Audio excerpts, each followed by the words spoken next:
Well, hello and welcome. Today is January the 19th, 2024, and this is Wes Fryer. And I am excited to share today a presentation called Amplifying Your Brand on a Fractured Web. And it is good to see you as well, Cindy. I appreciate your assistance and behind the scenes work. This is a presentation which builds on presentations that I've been doing for quite a while on the topic of really just discovering new ideas and ways in which we can network as educators. And so what I would like to do today is, first off, tell you that you can get to these slides if you'd like to by going to wfryer.me/amplify, and you'll be able to get to all of the slides. One of the things that I'll be talking about to amplify our ideas and the topics that we want to advocate for is to create what I would call an after page. And so you can go to my after page, which is wesfryer.com/after, and you'll see a host of different places that you can connect with me. We'll be talking about some of those places as well as that strategy. So this is the outline for today. I'm going to start by talking about why we should share generously online. We'll talk about what it means to have a fractured web and a polluted web. But, you know, even when things were, quote, a little bit simpler, when we didn't, have so many social media platforms and so many different news sources and so many different tools, I think that there's a really strong case for generously sharing online. And so after that, I want to go into some specific practical recommendations for things that you can do as an educational entrepreneur or just someone who is passionate about different topics and subjects and things that you would like to, not only promote and advocate for, but also learn more about. And those are going to include an after page, what I'll call diversifying your social media footprint. And I do think that we need to be on multiple platforms today for several reasons. I'm going to share a couple pretty cool tools that are free. One is called Linktree, and that is especially great for Instagram, where you don't have clickable links outside of your profile. And then I'm going to also share a little JavaScript program that I created with AI, and I literally use it every day, and I call it Text Prep, but it allows for the threading of messages. I'll talk about using a notes app to draft posts, and then we'll dive into some of those separate channels. And then if we've got some Q&A, we will take some time to answer some of those questions. And so if you do have any questions, please go ahead and put them into the chat. And what I will do is kind of flip back from my presentation so that I can take a look at that. I'm sharing my slide tab directly, but during the last part for the demos, I will go ahead and share my entire screen so that I can share my phone and kind of do some things that are live. So first off, I'd like to, explain what I mean by a polluted and fractured information landscape. And incidentally, a lot of the images from this presentation I created using artificial intelligence, generative AI. I put the link to the actual page that I created this on in the speaker notes. And so if you connect to the slides and want to see that, most of these AI images are created with a tool called Ideogram. It's ideogram.ai. And I've been using a whole bunch of different AI tools and experimenting, and it really is my favorite at this point for creating images. And so as you see in this image, this is pretty dystopian, polluted and really yucky looking image. It looks a little bit like maybe the world before WALL-E. If you remember the Disney Pixar show WALL-E, was there to, clean up the polluted world. We just have a lot of disinformation, misinformation, malinformation, a lot of information pollution. But in addition to that, there's a lot of really good stuff. But in a world where there is so much pollution, it can be challenging to find the good stuff. And when I say that it's fractured, I mean that it's being split into so many different places. Lots and lots of people, including myself, have discontinued the use of Twitter as it has really become even more of a dumpster fire than it was before. And so in this environment, I think that there's a lot of people saying, where do I go? Where am I going to be able to connect with other educators, with other people passionate about topics that I have? And how am I going to be able to filter my feed and find those people, find that information, find those links in such a challenging information environment? Well, I think that, as I said earlier, even though the information environment is more challenging in some ways because it is more polluted and it's fractured, I think that the same ethic of generously sharing online is still present.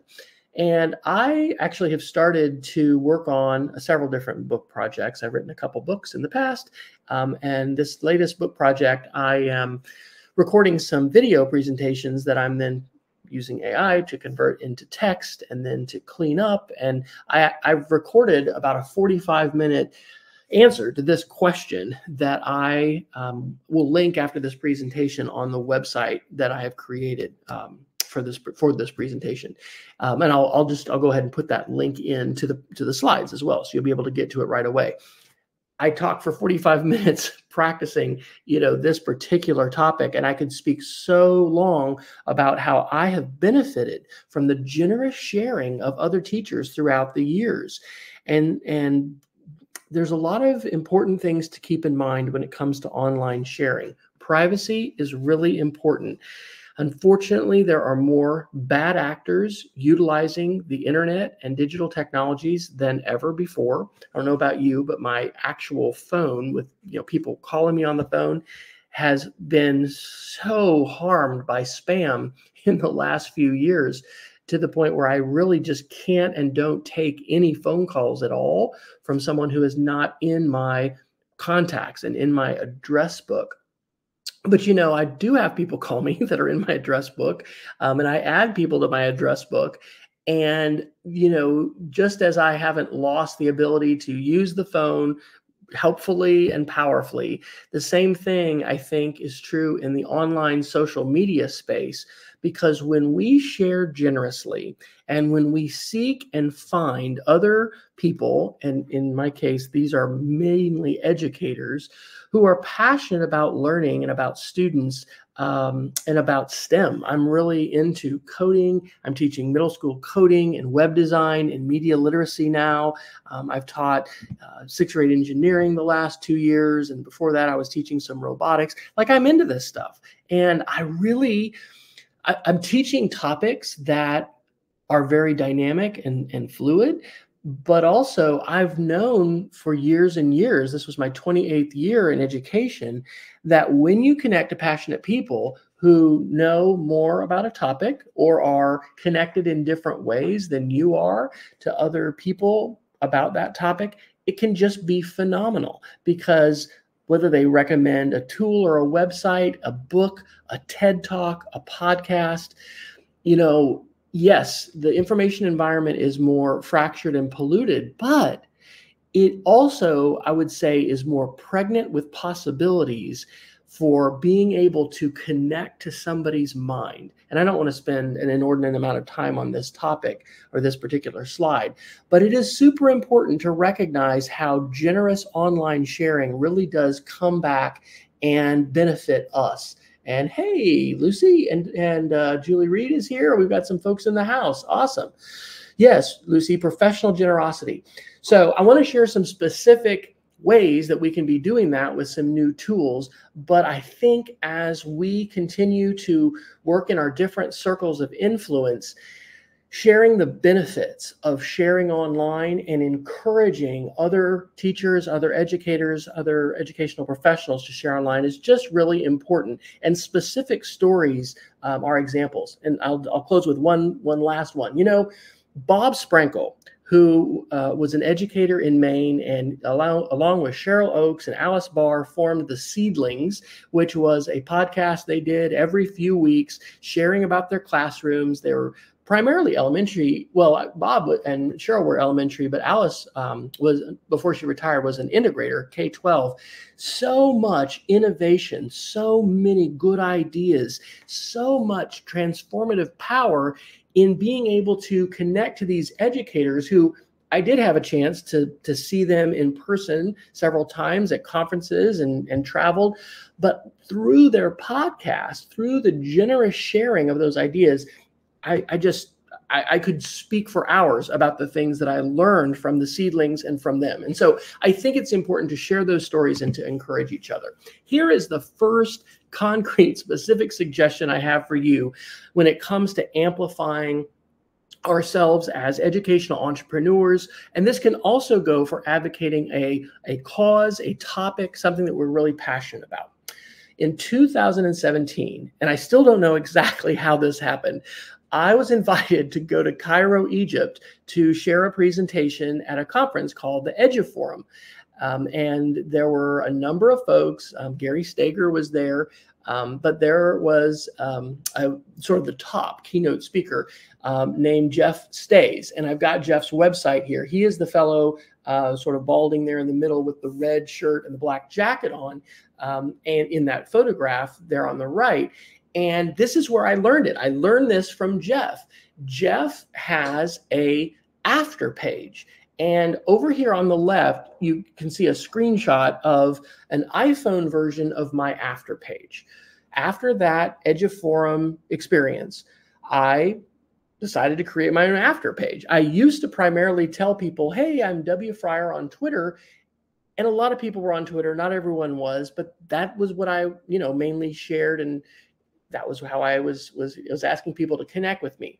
Well, today, as we're going to talk about, there's a lot of platforms, and I think we need to be on multiple platforms: LinkedIn, Facebook. We're going to talk about, the Fediverse a little bit, Mastodon. We have Threads. We have Blue Sky. And like I said, I'm personally not on Twitter anymore, but there definitely are people who are using Twitter and benefiting from it still. And here's the point. No matter what the specific social media platform is, if you use an after page, which it means you have your own domain, and then you can just say, go to my domain, go to wesfryer.com. But if you go to wesfryer.com/after, it's specifically catered to people who have, watched a presentation that I've shared, found me online, viewed a TED Talk I gave, whatever. And I have right at the top of it, social links. And I have used and continue to use a WordPress website to do this, but you don't have to. And you can do this for as little as, I think this is the cheapest, $10 a year, because some of the domain registrars, which means you pay, GoDaddy or Squarespace or somebody to own a domain, and you have to pay for it every year. Pardon me. The cheapest I've seen that is about $10 a year. Well, there's two parts to this puzzle. In order to have your own website, you have to have a web host, somebody who is hosting those pages 24/7. And Google does that for free. There's a number of places that do that for free. Some are freemium models that want you to, add features. But the least expensive way to do this that I know of is to set up a Google site, register a domain. I used to use Google domains as well, and they just transferred over to Square. And it depends on the domain you buy. Some domains are more expensive than others. If you want a domain that ends with .ai, I think those are more expensive now. And of course, it's challenging to find a domain. But get a short domain, and then you can set up, for instance, a Google site. And then you can update that and include your links and let people connect to you in the different ways that you want them to connect to you. So that is the after page. You can go to Jeff Stay's page. You can go to mine. Maybe there's other people that you've seen using this, but that was the first time in 2017 that I saw that. Here is a pretty big idea. I think we need to diversify our social media footprint. And by social media footprint, I mean the different spaces, the different channels that we are using to share content. I don't think that we should just be all in with a single platform. LinkedIn has become, for many people that I know, sort of their primary social network now for collaboration. But LinkedIn, each platform is unique in its affordances and its benefits and its drawbacks. And man, LinkedIn just does not allow, from what I'm experiencing, for the free use of that tool to really amplify and connect with a lot of folks. I have not paid for LinkedIn Premium, and maybe I should experiment with that. I know they'd love for us all to. But I think that we need to be on a variety of different platforms. And, you know, the first book that I published in 2011, which is way out of date with content, and I need to update it, but it's called Playing with Media. And this is one of the things that I just believe in my core, is that as teachers and as educators, to get comfortable using new technologies and new tools, we need to have some degree of playtime with those tools. We need to be able to use them in some lower stakes situations, for instance, not just right in front of kids right away, you know, in order to gain some familiarity and comfort using those tools. And so I would say we need to diversify our social media footprints, but in order to do that, we need to play with some different tools. And just like one small example is that I'm really into cooking and barbecue, and I have played around with TikTok a little bit. I think that in order to be fully literate in the world that we live in, we have to have some experience using the predominant tools of communication which are used in our world. And so I'm not saying that we need to make TikTok, you know, our professional network for connecting to educators around the world. But I do think we need to be using it to have some more literacy beyond what we might just read about in a headline. So anyway, I have a TikTok channel called Cook with Wes, and I've got my barbecue stuff.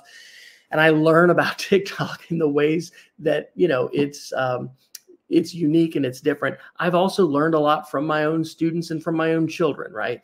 But diversifying our social media footprint is important because our world, yes, it is fractured and polluted, but it's also more diverse. And there's positives to that as well. And we'll talk specifically about some of those tools here in just a little bit. Again, I want to remind you to please put some questions and comments into the chat if you have any of those questions. And I'm not going to talk the whole time. So I'm thrilled that we've got some live folks here, and we've got some super smart people here. And I'd love to answer any questions that you all have.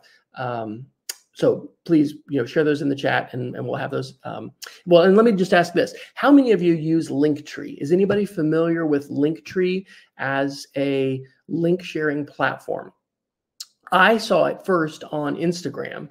And one of the big limits that you have with an Instagram channel is that you cannot click a link that somebody puts in the body of the post or even in a comment. The only place you really can click on a link is you can go to their profile. And so I am using just the free version of Linktree. But again, one of the things I believe with all my heart is that hyperlinked learning, hyperlinked writing is so powerful. And in many classrooms today, and I live in North Carolina. I teach at a school that's got about 2,000 students, and I'm teaching middle school. In the environment that I'm in now, in the environment I left in Oklahoma, where I was for 16 years, I just don't think that a lot of teachers leverage linked writing. Hey, great, Lucy's put a link in to her Linktree. You can think of the Linktree just as sort of a stream of consciousness of links that are shared by a particular person. I see this used also by newspapers. One of our main newspapers here in Charlotte, North Carolina is the Charlotte Observer, and they use a tool like this where they'll say in their Instagram, what the headline is, and they'll kind of make an info pic with a picture with some information, and they'll say, link in our profile. And so you go to their profile, and you might have to scroll down a little bit, but that's where you have the links. And so there are a couple reasons why I think this is useful and powerful. Number one, it can be helpful for us to trap information and be able to go back to it later. Twitter functioned in that way for me for a number of years, and now Mastodon is one of the primary places where I post. And so I will search my own feed for a hashtag or be able to just scroll back and find something. So you can do that with a tool like Linktree when you're sharing those links. Oh, I know I found that. I know I shared that. Oh yeah, let me just go back to my Linktree and I'll be able to see that. But in addition, like I said, for Instagram and for other platforms, it gives other people an opportunity to be able to access the links that you have, and in this case, to have them chronologically organized. This isn't like, social bookmarks like Digo or Delicious, I'll date myself because I loved using social bookmarks for years. It's not that organized with tags and things like that. Maybe it is in the more advanced version. But yeah, Lucy's still using Digo, and it's that kind of a tool to be able to have a place to trap information is important. So Linktree is great, and especially if you're using Instagram. I think Instagram is an essential platform to use as well. It's a platform for visual communication. It also has a really powerful algorithm. Of course, it is, powered by Facebook, and so there's all kinds of data that are being collected about us. But I currently maintain 2 different Instagram channels. I have just a personal channel that's rather eclectic, and then I have a barbecue one. So I have a Cook with Wes one that it allows me to, explore barbecue. And that's something to think about as you consider the different social media channels that you have.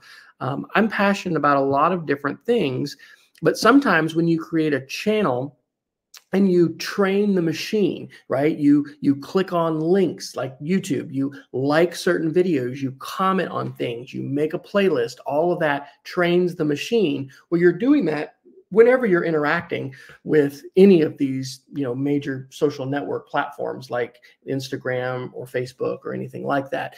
And so if you haven't experimented with this, I'm a space geek. I'm going to get to go with my wife to the not to Johnson Space Center, to the Kennedy Space Center in a couple weeks for the first time ever, and go to the space conference and, share a presentation. I'm so excited. I could create a space-focused Instagram. I'm sometimes challenged by having too many places to share, but if you haven't created one like that, or you don't have, let's say, an Instagram account, thinking about a curricular topic or a hobby or something that you really love, food, yes, Cindy, food, absolutely. You can create that kind of a channel. And some things like food lend themselves so well to the visual communication environment of Instagram. Okay, let's talk about this. I think this is so cool. I'm going to go ahead and share this live here in a minute, but I don't know how many of you have found a good way to chunk a longer post, to make threads, break a longer post that you want to share and break it up into different pieces. There was an app that I had on my iPhone for quite a while called Text Splitter. It was free. And what it would do is allow me to, have a longer post that I want to share on social media. And I could do that whole thing on Facebook, whole thing on Instagram. But, come over to Mastodon or Threads, they're limited to only 500 characters. Twitter was is like 240 or 260. And this all changes, right? Different platforms have different numbers of allowable characters. And so here's what Text Prep allows me to do. And I literally use this, every day. I go ahead and type up my message that I'd like to share. And if it's less than, 250 characters, it doesn't have to really be broken up into separate places. I don't, by the way, share everything on Facebook. My wife years ago threatened to unfollow me on Facebook because I was sharing too much stuff. And, that's an interesting thing with using these platforms, is sort of figuring out, well, how much do I want to share? What do I want to share? And so anyway, when I have articles and news, I've now made a page on Facebook that I call Wes's News Filter. And that's where I'll share some different articles that I will find. I'll share them different places. And sometimes I'll put something on my main channel. But this app is a JavaScript app that runs on the web. I actually created it with AI. I made this using ChatGPT in its earlier iteration. I think it was ChatGPT 3.5. And I was able to describe what I wanted and ask for JavaScript that would not be dependent upon server-side applications, because I wanted to, well, is that true? I've done this a couple times, and I've created some applications for Google Sites. In fact, here, I'll give you all this link. This is wfryer.me/tips. So Jason Neiffer, who I do the EdTech Situation Room podcast with most Wednesdays, we're going to do one tonight, gave me this idea of using a Google Doc to just sort of take some notes as I have an AI. Ooh, wow, that's something cool that I've just made or learned. And so I have AI tips and tricks, and that little shortened link goes to a Google Doc that's like, I don't know, 50 or 70 pages long or something crazy. So I'm teaching coding to middle schoolers now. So I have these different reasons to be playing with coding. But I created with ChatGPT this program, and then I actually put it on GitHub. So you can, if you're knowledgeable about GitHub and JavaScript, you can go to Wes Fryer's GitHub. It's the only thing I have on there, and you can download this and run this on your own computer. But you can also run it on your own web browser right now. And so I don't actually want the whole world probably to just run this off my servers. That's why I put it on GitHub. Yeah, I'm not a super GitHub geek either. But if you go to that link, so it's instead of my after page, wesfryer.com/after, go to wesfryer.com/textprep. And I'll do a demo of this on my iPhone here in just a minute when I switch my sharing over. But what I'm able to do is paste into that box a longer post that I've written, and then I can just tap Mastodon, and I get that long post broken up into pieces with one of two of two, and then I can copy that just right from the Safari browser. So I love that, and I think that it's important to be able to readily and quickly share more information than like just 240 characters or 260 characters or whatever. And so by using a application, in this case, a free web-based application, and I'm sure that other people have got some other apps and things. Like I said, the one that I used for years is off the App Store. It was called Text Splitter. There's other things to do, but this is one way to do that. And I think that is powerful, and you're welcome to use it, give it a try. You can actually run it off of my website. There's a way, I think, to get the link and run it off of GitHub, but you can download it and use it yourself. I will talk less about this, but this is really big as well. I recommend using a Notes app. I literally use the Notes app in my iPhone. I used to use Evernote for years. If you're an Android user, you can use Google Keep. I'm actually using Google Keep because we have a lot of Google Home devices, Google smart speakers. And I use that for my shopping lists and other kinds of things. But by using an application like that, you can, number one, text to speech, speech to text. I dictate a lot of times when I'm going to share something on social media, and then I'll format it. So I'll create it first in my Notes app. But I also like this feature in Apple Notes where it remembers hashtags.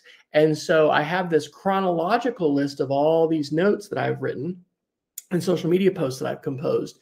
But it's really cool to be able to have a custom hashtag and then quickly be able to search all of my notes.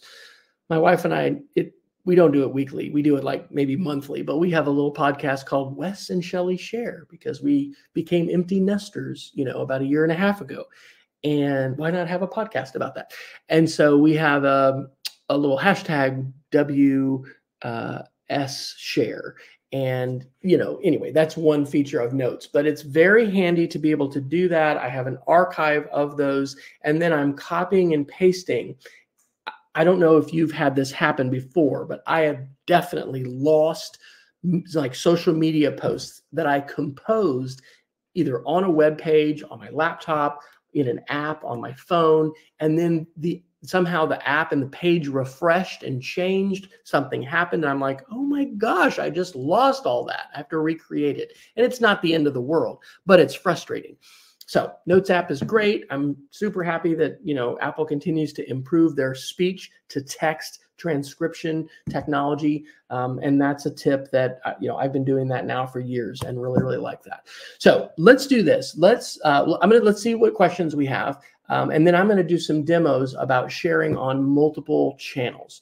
Does anybody, do we have, Cindy, any questions we need to amplify, or I'm not seeing any right now as I kind of scroll through. So go ahead and interrupt me and let me know if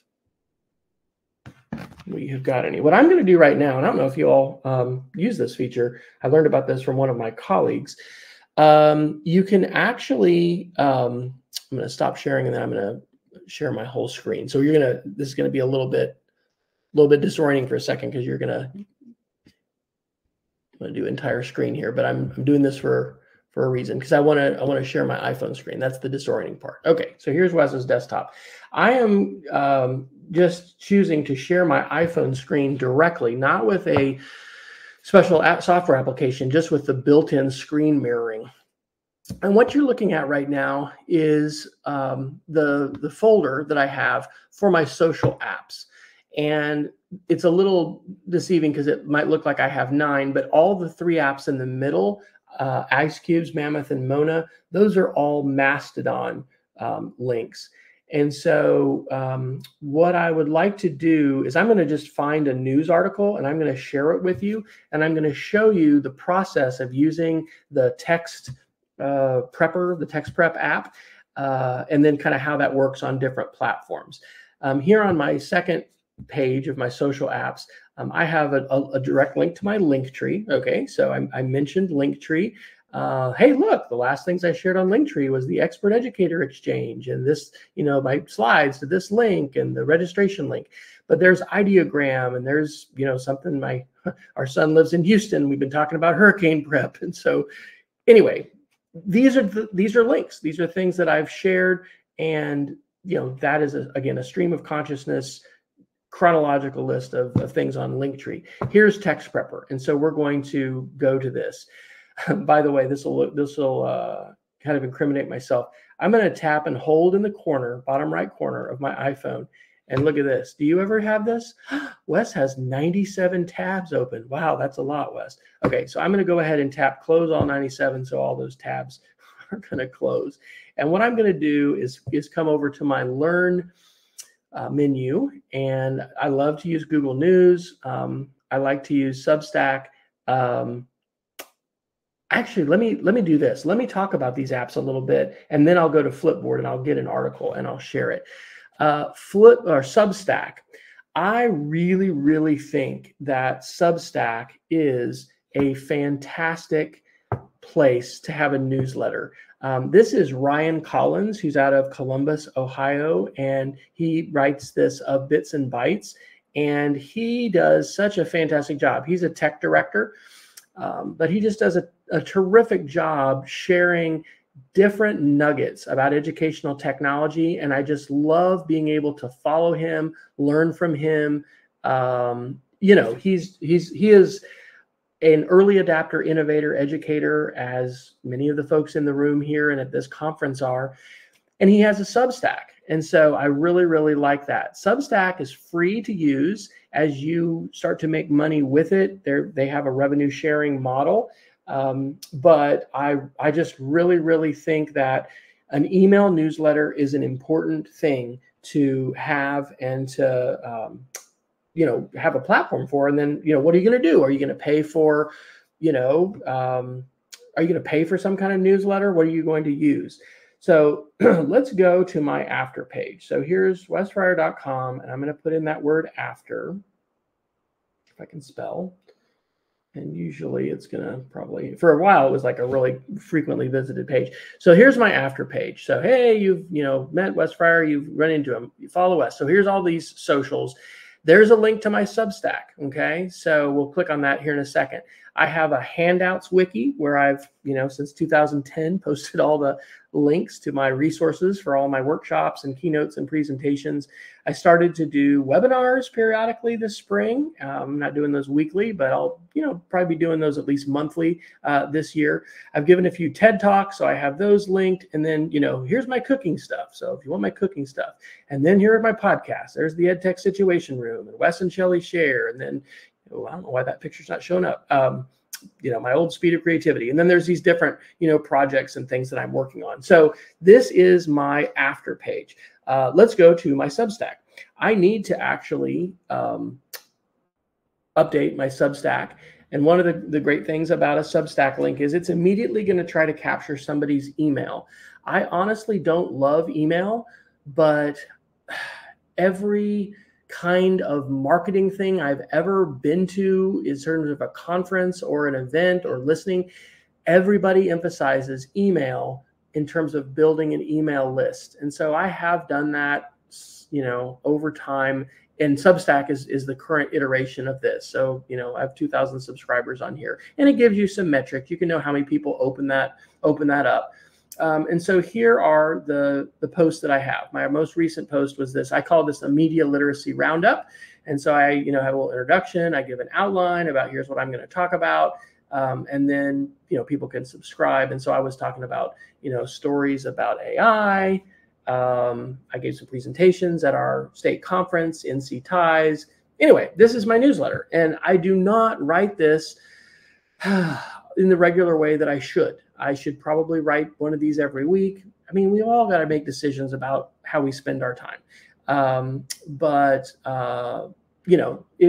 We do what we do. And I am glad to have a newsletter. I really do think Substack is a great place to do that. And so that features really prominently on my after page. And if I was to give you one piece of advice on amplifying your brand in a polluted and fractured web, it may sound unusual, but it's going to be to build your email list.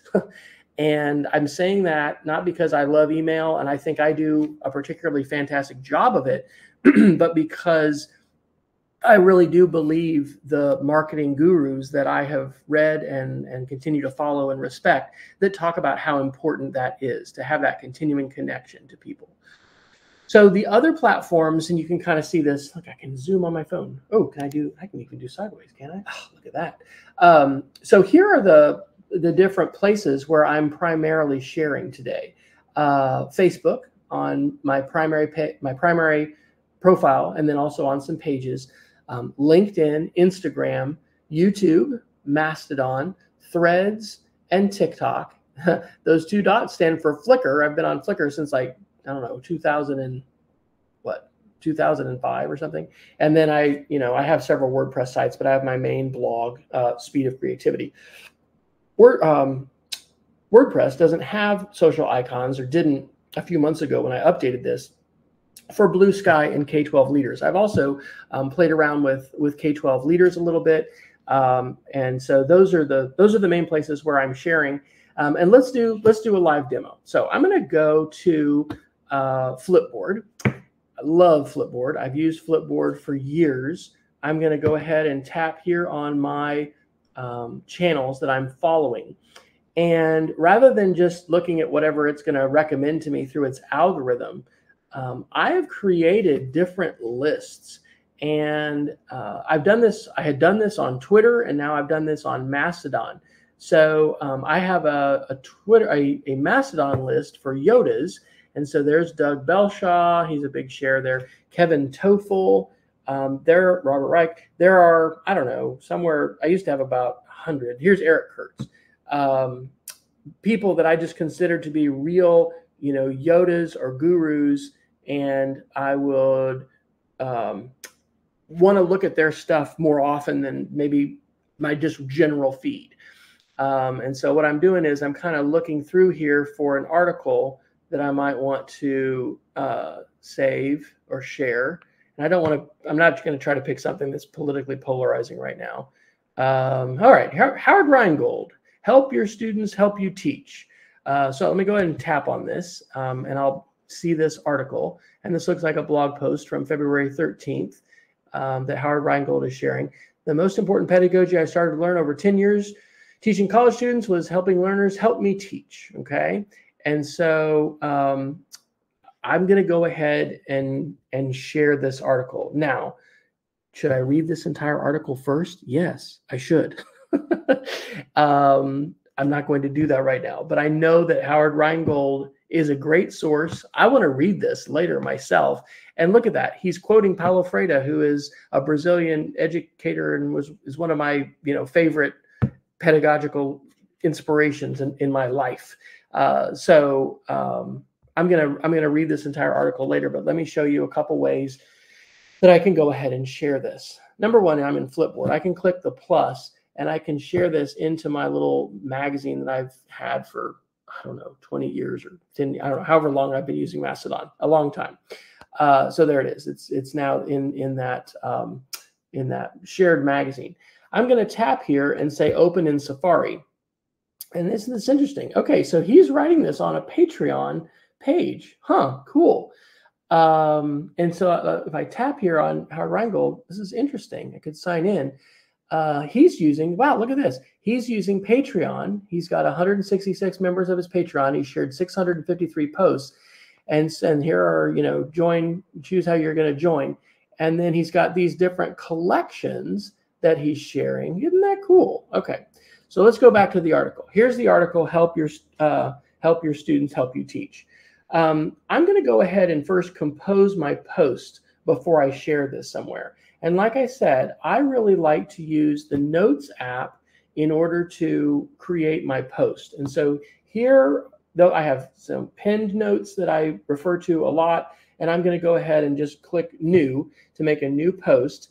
And I'm going to say, today I ran across this Patreon post by Howard Rheingold, about strategies for getting your students to help you teach better, period.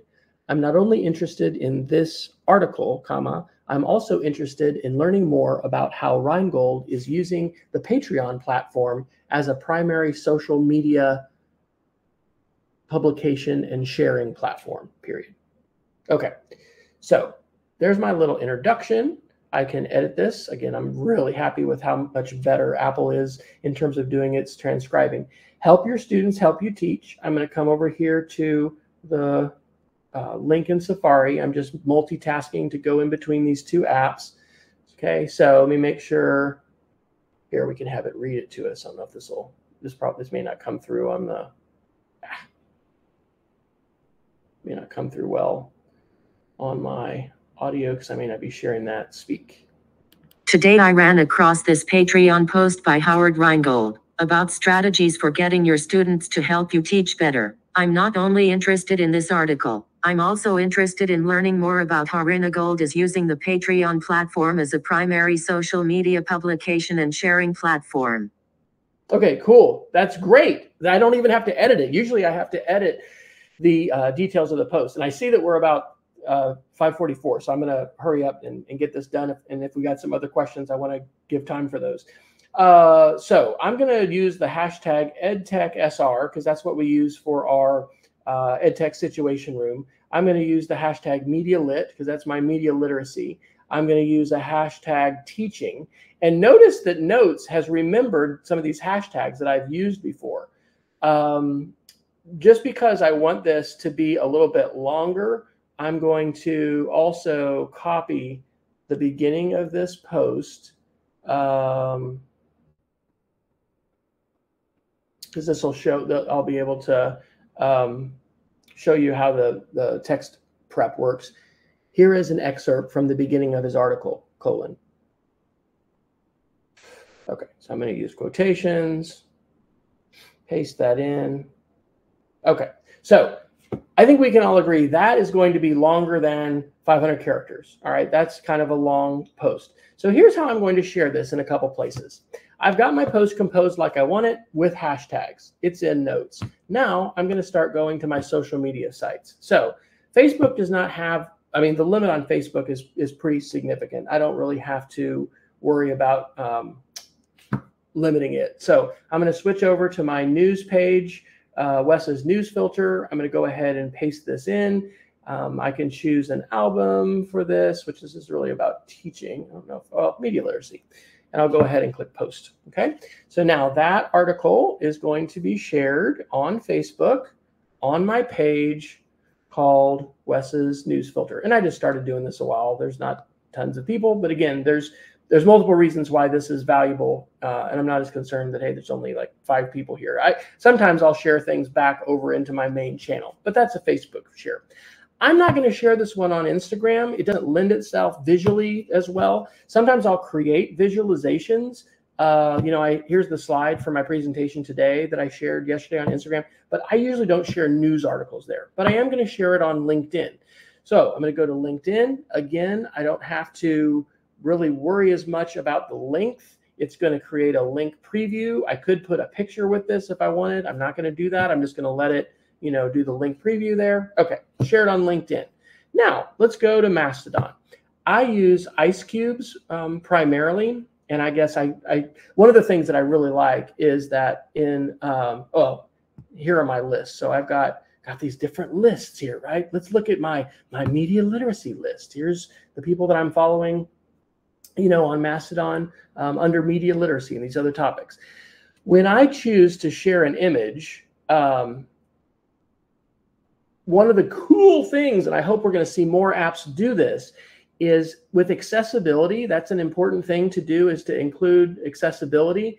You can tap Alt, and it generates a description to be your accessible, alt text for the image that you're going to share. I love that. Well, I'm not going to share that, so I'm going to delete it. But here's the problem if I just paste this whole thing. Take a look. I'm 450 characters over the limit. So that's where I need to use my little text prep. So I can open up text prep. I can tap and paste in that long post. And here's the magic. Watch when I tap Mastodon. Oh, I got to break that into 2 pieces. So now I can choose copy to clipboard. I copy the first part of the post. I'll replace what I had done, and it gives me 25 characters left. This is not perfect, by the way. Sometimes I still have to make some modifications, but notice how it said 1 of 2, and there's the beginning of my post. I go back to that page in Safari and copy, and now I can paste in again, and voila.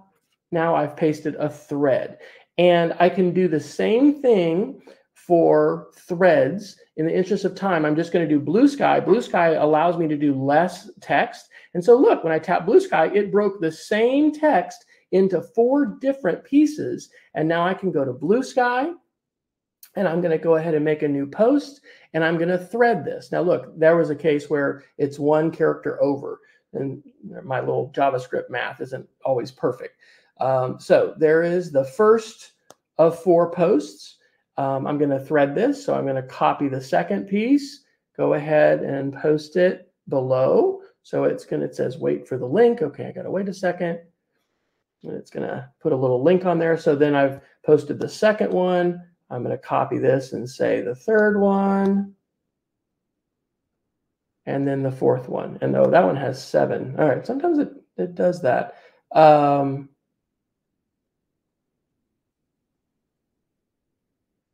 Sometimes I'll have to do this. I'm going to have to put down here in the bottom. I have not gone back and recreated this JavaScript. And again, I'm not a JavaScript coder. So the fact that I have this working at all is kind of a miracle. Every once in a while, I'll have to make some kind of changes. I want to preserve those exact words because that's a quotation from his article. But now I've got a threaded post on Blue Sky. I didn't post this on Threads, and I'll do that later. That is allowing me to readily share all those things in a post like that. So I have gone maybe a little bit long. I appreciate you all being here. I appreciate this conference and the opportunity for us to network. If you would like to connect with me, on my slides, I have my after page. You've seen these things before. You can just go to wesfryer.com/after, and my shortened link, wfryer.me/amplify, will take you right to these slides. I'll go ahead and drop in those other videos that I had mentioned on the slideshows. and on the website that I created, which is linked from my presentation wiki. But thanks to everybody who is contributing and generously sharing, and I encourage you to continue paying it forward. And let's just continue to innovate and share our ideas on the social media platforms that we have access to. So yes, Michelle, you are so welcome. And if you've got any questions that you want to throw, we didn't have a lot of questions that came up during the chat, but I would be happy to answer anything that you'd like to post right now. But also just, feel free to reach out to me. I didn't mention, but on my contact page, because I have a wesfryer.com/contact page, I've gone through different iterations. I don't like to just put my email address out there because it invites spam. And so I have a Google form that I'll look at, and I try to look at that periodically. So, all right. Thank you all so much. Have a wonderful rest of your conference, and I'm looking forward to continuing to participate as well. And let's keep sharing. Take care, everybody. Bye-bye.